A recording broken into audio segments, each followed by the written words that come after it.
Assalamualaikum warahmatullahi wabarakatuh. Selamat siang. Kalau kita lihat saham INKP, kelihatan bentuknya seperti ini ya. Jadi saya ingin membahas saham INKP siang ini. Ini banyak dibahas di beberapa grup ya. Jadi saya ingin tertarik membahasnya ya.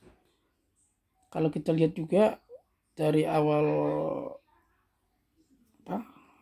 COVID ya, ketika COVID terjadi, saham ini sempat menyentuh harga sekitar 3 ribuan ya.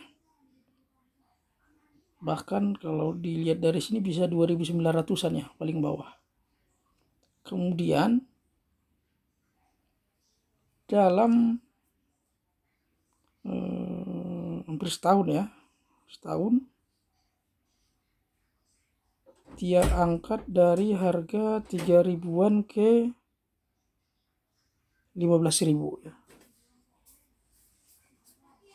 Cukup jauh ini ya, 3.000 ke 15.000 ya. Berarti 5 kali lipat ya. 5 kali lipat 500% ya, lumayan ya. Bukan lumayan lagi, itu udah sangat bagus ya. Kemudian kalau kita bedah, dia melakukan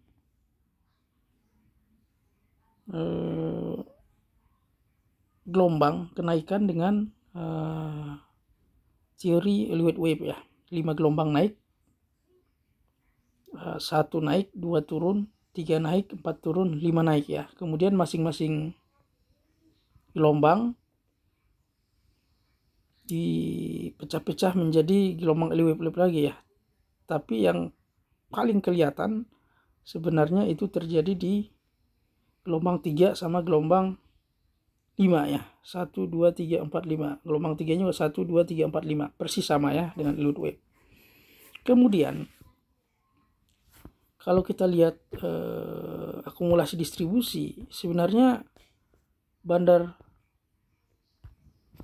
INKP ini sudah melakukan distribusi dan penjualan di harga atas ya. Itu dilakukan di sekitar bulan November ya. Bulan November minggu pertama ya, di harga sekitar 9 ribuan ya. Kemudian dari bulan November minggu pertama itu sampai bulan Januari, bahkan akhir di Februari ya, dia melakukan penjualan dengan menaikkan harga ya. Harganya itu dinaikkan dari 9.000 sampai ke 15.000 ya. Jadi dia menaikkan harga untuk melakukan penjualan, dan ini tidak disadari oleh trader sama retail. Kenapa begitu? Karena volume dan frekuensinya pada saat itu kelihatan ya. Volumenya ini, frekuensi mah nggak kelihatan, tapi kalau volumenya kelihatan bang, ini ada tinggi-tinggi puncak volume sama candle ya, hampir hijau semua ya. Jadi istilahnya bandar melakukan exit strategi ketika pasar ramai ya. Ini hal yang wajar, karena kalau pasar ramai dia keluar nggak kelihatan biasanya. Tapi kalau pasar sepi dia keluar banyak, nah itu baru kelihatan. Waduh, siapa yang melakukan penjualan? Pasti begitu retail ya. Tapi ini kelihatannya nggak begitu ya. Pasar ramai dia jualan, barang ditampung sama retail sama trader ya. Dan ini memang bandar yang jago ini kalau udah begini ya. Dia tahu betul bagaimana cara memainkan pasar agar saham dia yang didistribusikan itu diserap sama trader sama retail ya. Tapi semua paham lah kalau grupnya Sinarmas ya, emang lihai dari dulu ya, emang jago kalau ngebuang barang sama akumulasi barang, jago dia ya. Kemudian di bulan Februari itu ya, awal minggu pertama ya Februari, mungkin sebentar 1, 2, 3 ya, 3 hari minggu pertama kelihatannya nih, dia angkat barang ini, diangkat saham ini sampai ke 15.000 ya. Ini ditandai dengan volume yang cukup tinggi ya, ibarat Menara Monas ini ya, tinggi sekali satu itu ya. Dan ini disinilah market sama trader tergiur dengan kenaikan volume ini. Biasanya kalau trader itu, apalagi yang baru-baru, perhatikan volume ya. Volume naik, candle naik, hajar, ambil posisi ya, tambah muatan, biasanya sih begitu ya. Tapi kadang-kadang mereka terjebak dengan keadaan seperti ini. Sebenarnya tujuan bandar itu bukan mengangkat harga. Mengangkat harga itu hanya cara aja, tools saja untuk dia bisa jualan ke atas.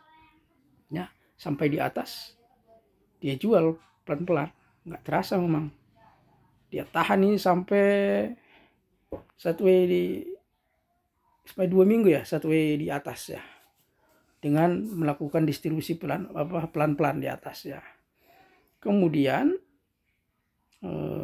setelah dia melakukan distribusi di atas dengan sideways lebar ini, dia langsung melakukan distribusi hard ya. Ini kelihatan dari candle, berapa candle ini? 1, 2, 3, 4, 5, 6, 7, 8, 9, 10, 11, 12, 13, 14 candle ya, merah. Ada juga yang hijaunya tapi sedikit ya, nggak terlalu signifikan, karena itu hanya untuk manipulasi aja sebenarnya dari bandar ya, biar pasar tidak terkejut kalau dia jatuh terlalu dalam ya.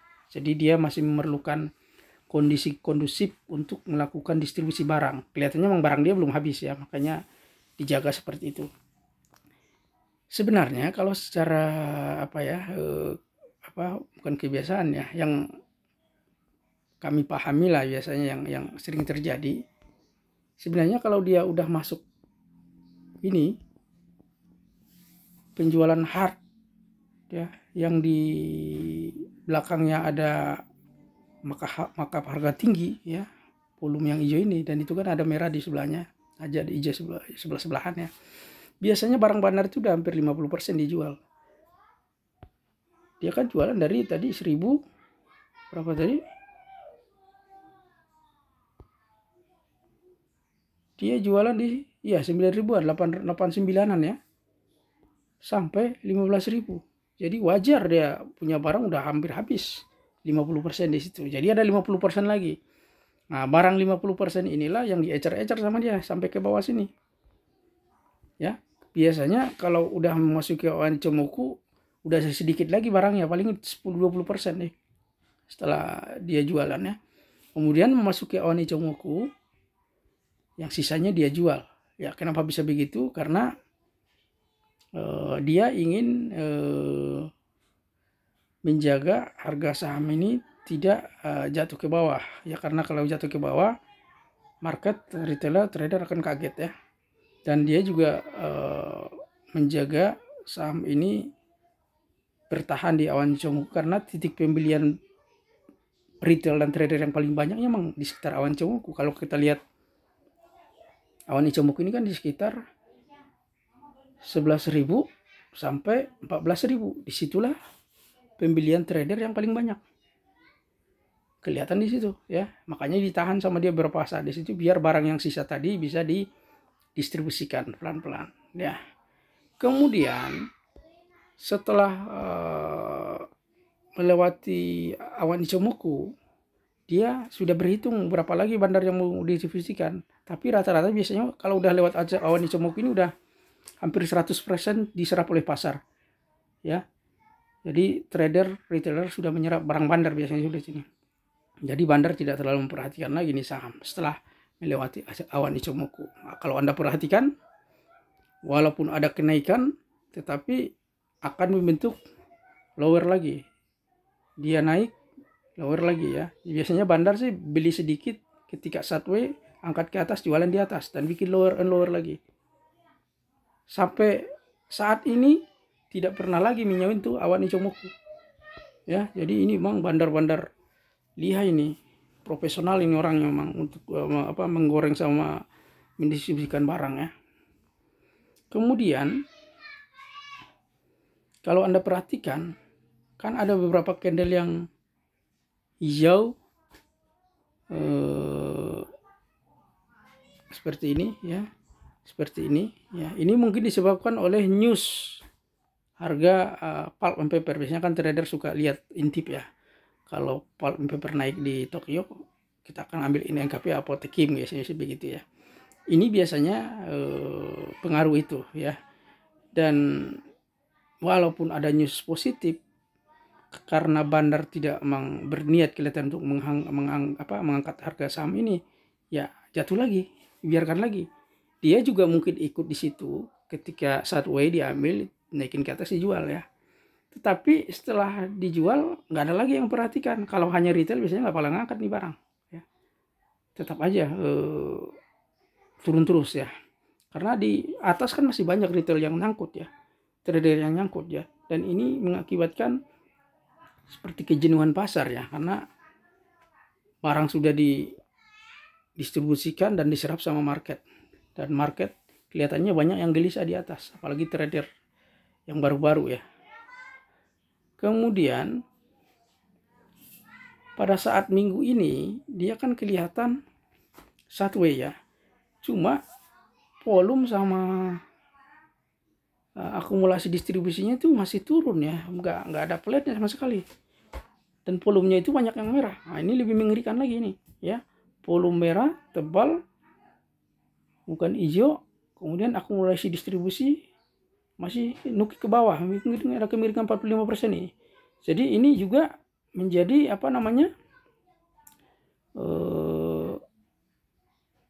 perhatian kita ya. Berarti dia masih melakukan penjualan sampai saat ini. Dan kalau Anda punya saham ini, saya sarankan dijual dulu berapa persen. Kalau udah jauh seperti ini mungkin bisa 60-70% ya, dijual di atas, beli lagi di bawah. Kemudian kalau dari volume,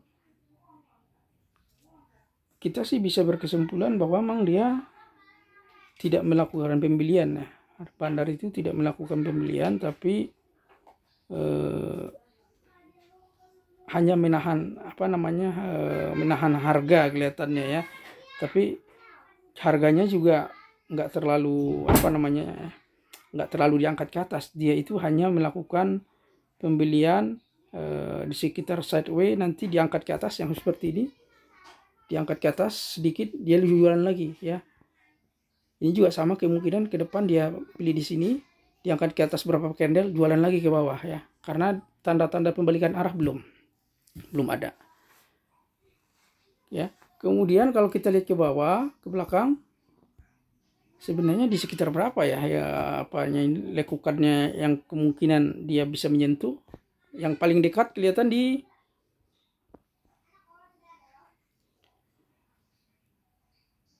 5.700 yang paling dekat ya. Jadi mungkin bisa juga untuk trading ngambil di situ nanti. Kemudian ada lagi di bawahnya 49 ya, 49. Kemudian ada lagi di bawahnya angka Covid 38, di bawahnya lagi 3.000 ya. Itu udah harga Covid itu yang 38 sama 3.000 itu. Jadi bandar juga akan memperhatikan apakah retailer trader yang nyangkut di atas sudah cut loss atau belum. Dia kan bisa pintar berhitung, dia ada datanya di biasanya situ ya. Dan biasanya kalau trader sama retailer yang ada di atas belum cut loss, ini biasanya tidak akan diangkat sama dia ya, kecuali dia ada rencana lain ya, atau dia dapat informasi dari dalam news yang positif yang menguntungkan. Nah, itu bisa jadi ya. Tapi biasanya sepanjang trader retailer tidak jualan di atas, artinya tidak cut loss, dia tidak akan mengangkat saham ini. Jadi bagi Anda yang belum punya saham ini, tahan dulu nafsu Anda untuk beli saham ini. Tunggulah saat pembalikan arah terjadi yang ditandai oleh volume yang tinggi, yang hijau ya, bukan yang merah. Kemudian akumulasi distribusi garis itu catnya itu tidak tidak jatuh ya, tidak turun ya, minimal rata ya, flat ya. Kemudian kalau bagi Anda yang ingin safety, tunggulah saham ini menembus awan Ichimoku, baru Anda boleh masuk. Itu artinya bandar sudah berniat untuk mengangkat harga saham ini apabila tembus di atas awan Ichimoku. Oke, demikian kira-kira penjelasan saya mengenai saham INKP. Mudah-mudahan ini bermanfaat. Semoga Anda cuan di minggu depan. Terima kasih atas perhatiannya. Assalamualaikum warahmatullahi wabarakatuh.